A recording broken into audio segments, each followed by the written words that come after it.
Assalamualaikum warahmatullahi wabarakatuh. Perkenalkan kami dari FRI 094. Di sini kami akan menjelaskan perihal website yang kami buat terkait tugas analisis perancangan sistem informasi.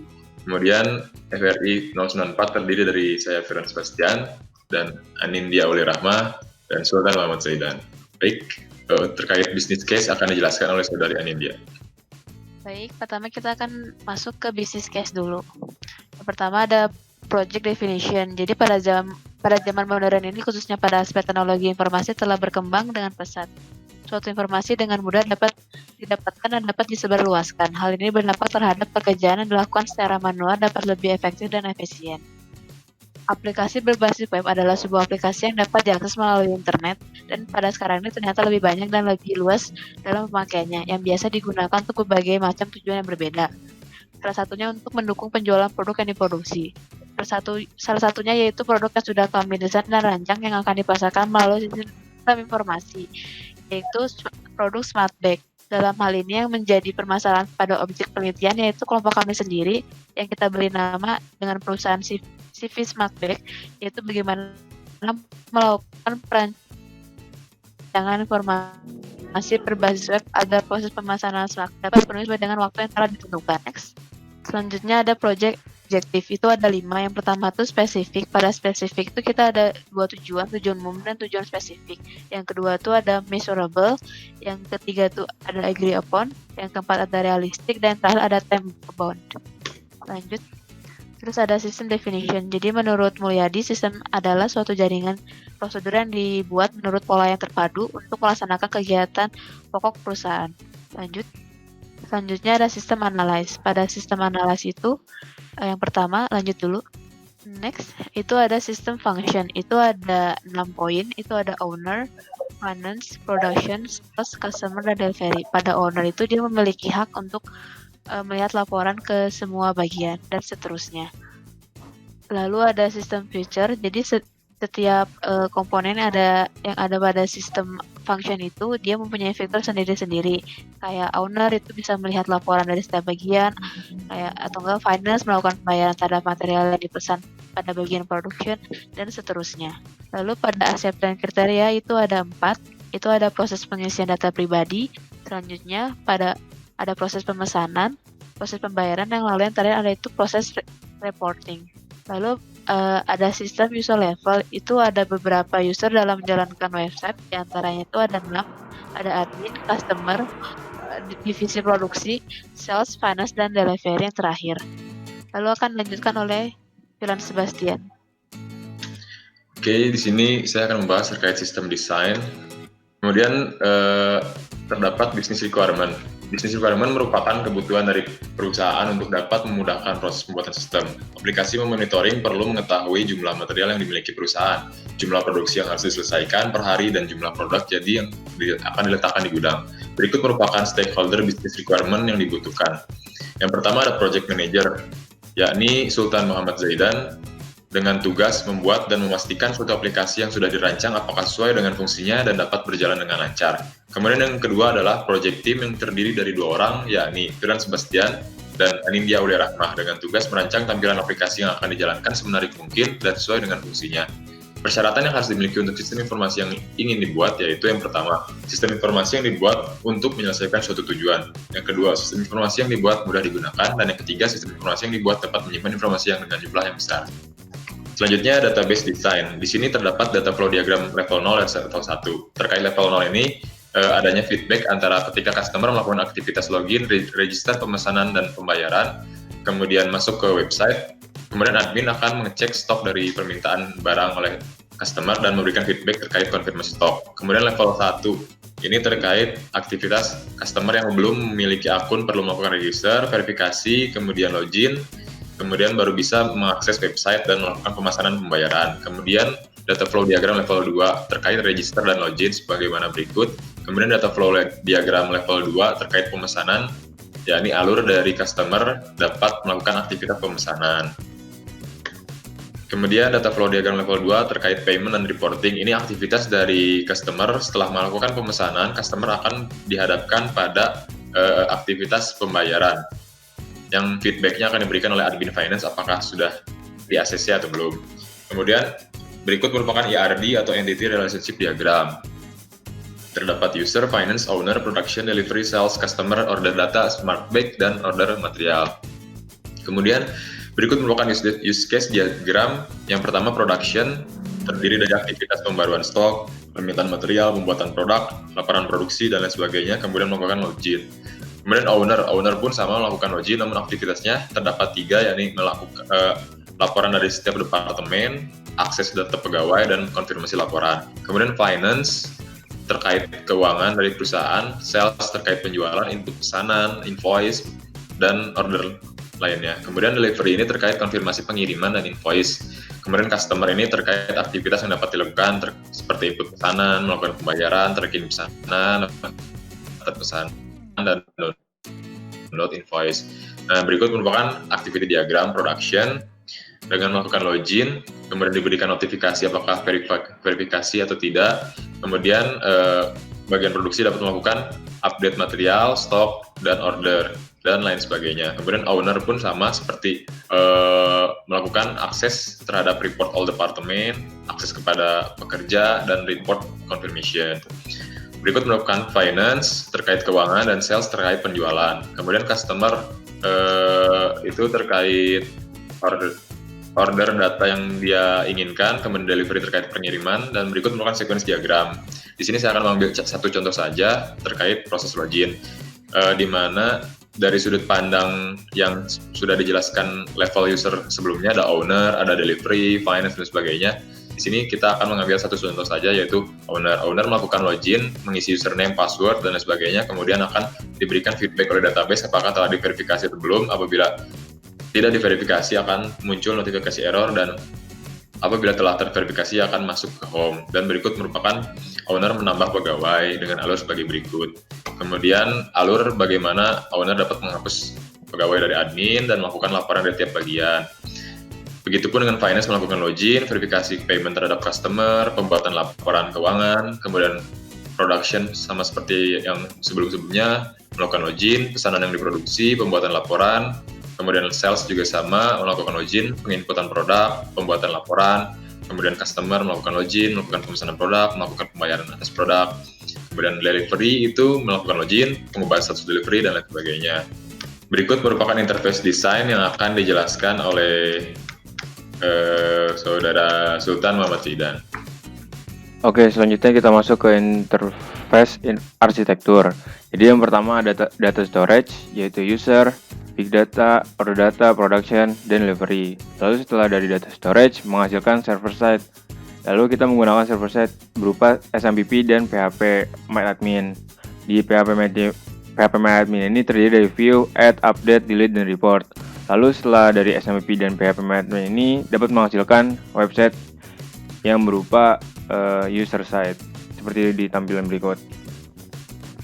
Oke, kita masuk ke interface detail. Yang pertama ini adalah tampilan halaman customer ketika sebelum login. Di sini tertera Smart Bag Catalog. Lalu customer diharuskan untuk login.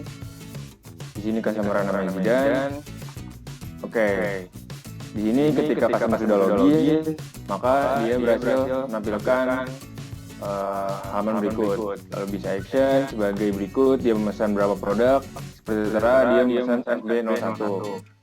Misalnya kita my order, nah ini adalah tampilan berapa order yang customer pesan. Di sini 1101 tuh. Nah, karena di sini sudah berhasil membayar, maka tulisannya adalah confirmed. Lalu di sini ketika misalnya belum membayar, di sini ada pilihannya have not paid dan have paid. Oke, di sini juga ada report berupa laporan pembelian selama mereka order. Oke, setelah dari customer kita masuk ke halaman.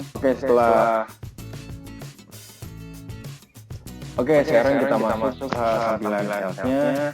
Di sini ada berapa nih order yang masuk, lalu ada berapa order yang dijual. Di sini merupakan produk listnya. Apabila admin sales ini ingin menambahkan produk, bisa di add produk. Lalu apabila admin sales ini ingin menambahkan produk atau menghapus juga bisa di sini. Lalu ini merupakan dari halaman customer, tadi masuk juga ke halaman admin sales. Lalu di sini admin store berfungsi untuk menerima orderan tersebut, rejected atau accepted. Oke, selanjutnya ini merupakan penjualan produk, dan ini juga tampilan bulanannya. Oke, ini merupakan laporan juga seperti yang di halaman customer tadi. Di sini juga kita bisa mengeprint nih apabila si halaman customer salesnya ingin membuat laporan. Oke, selanjutnya kita ke admin produksi.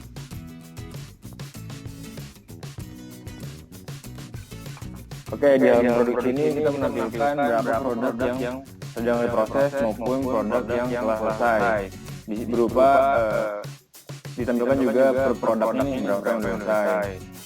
Oke. Lalu di sini ada produk list, yaitu berupa stok. Di sini fungsinya jika ingin menambahkan stok, lalu akan diinput di sini. Nah, di produksi list ini juga berisi merupakan orderan-orderan yang masuk. Ketika sudah finish maupun in process, ini adalah tujuan dari admin produknya. Oke, di sini juga ada report seperti tampilan dari customer maupun tampilan dari salesnya. Oke, kita sekarang lanjut ke bagian admin finance. Oke, berikut merupakan tampilan dari admin finance. Di sini ada berupa income maupun outcome-nya. Income-nya berupa berapa pemasukan dari customer beli, lalu outcome-nya berupa material yang dikeluarkan oleh perusahaan Smartbed. Income sendiri tadi kan di halaman customer sendiri kita beli sejumlah 1.101 dengan total segini. Lalu dengan outcome-nya itu kita berhasil membeli material SB01 sejumlah ini. Nah, di sini juga ada very payment customer. Jadi kan customer ini akan melakukan pembayaran ya. Nah, di sini juga tugasnya admin finance. Apakah pembayaran tersebut dapat informasi apa belum? Lalu payment material di sini admin finance berfungsi untuk menginformasi pembelian material apakah sudah dibayarkan apa belum. Lalu ini juga ada report seperti yang sebelumnya. Oke, dari admin finance seperti itu. Selanjutnya kita ke admin delivery. Ini admin delivery sendiri berfungsi untuk mengkonfirmasi apakah orderan yang dipesan oleh customer itu sudah dikirimkan apa belum. Nah, apabila sudah dikirim dan masih di perjalanan, maka admin delivery itu mengubah statusnya menjadi on delivery. Namun apakah sudah sampai, akan mengubah menjadi order arrival. Namun apabila memang belum dikirim oleh pihak Smartbed, maka admin delivery belum bisa mengatur apa-apa di sini. Oke, terakhir kita ke owner atau yang sering disebut PO. Nah, owner di sini berfungsi sebagai mengawasi dari departemen-departemen terkait. Di sini juga ada finance report, operation report. Oke. Nah, di sini ada produk chart juga, monthly chart juga. Nah, yang terakhir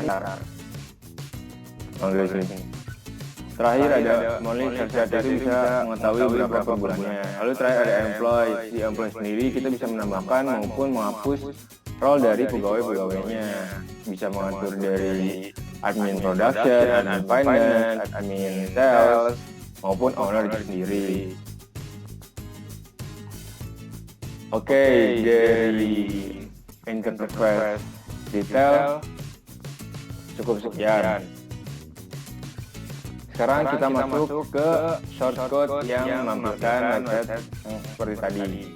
Pertama, kita ada membutuhkan bootstrap atau tampilan dari website tersebut. Di sini ada yang namanya aset, lalu CSS seperti ini, bootstrap dan sebagainya.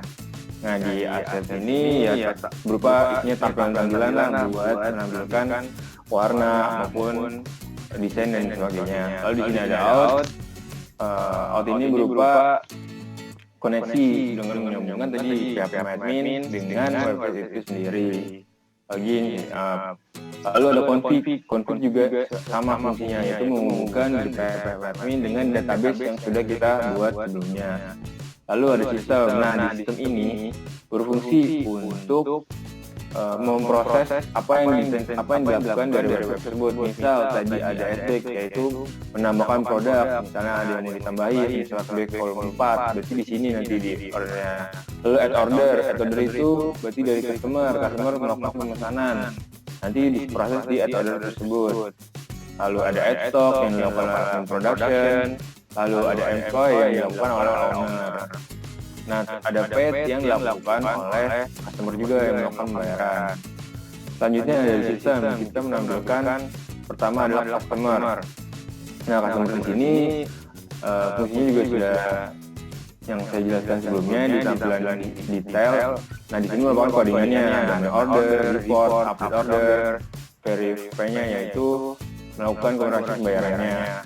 Lalu delivery di sini bisa mengatur update order yang tadi mengubah status pemesanannya menjadi terkirim atau masih dalam perjalanan. Di finance juga ada export Excelnya jadi bisa export menjadi Excel, lalu update order, verify pembayaran dan sebagainya. Lalu di owner itu fungsinya bisa add employee, terus ada report finance, report marketing, report production dan sebagainya. Lalu production juga bisa membuat production, edit stoknya di sini, codingannya.